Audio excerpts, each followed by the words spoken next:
حاتم طائی نے کہا تھا کہ میں نے 4 علم اختیار کیے اور دنیا کے تمام عالموں سے چھوٹ گیا۔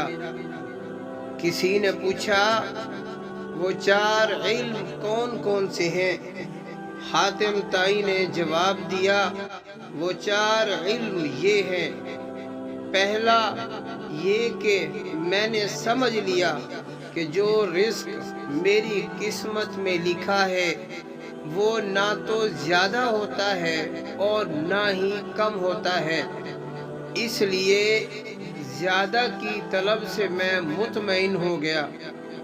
دوسرا یہ ہے کہ اللہ کا جو حق مجھ پر ہے وہ میرے سوا کوئی دوسرا ادا نہیں کر سکتا، اس لیے میں اس میں مشغول ہو گیا۔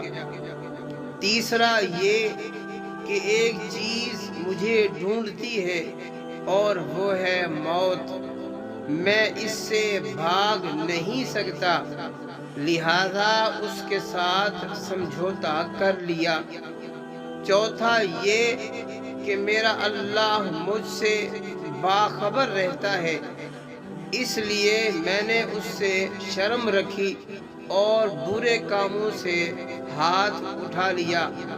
اللہ تعالی ہم سب کو اپنے حفظ و امان میں رکھے، آمین ثم آمین۔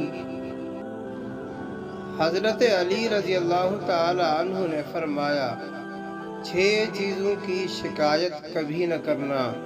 نمبر 1 اپنی قسمت کی، نمبر 2 اولاد کے سامنے اپنے بڑوں کی، نمبر 3 اپنا ذاتی مکان ہوتے ہوئے اس کی تنگی کی، نمبر 4 بھول کر بھی اپنے ماں باپ یا استاد کی، نمبر 5 غیر کے سامنے اپنے دوست کی، اور نمبر 6 رخصت کرنے کے بعد اپنے مہمان کی۔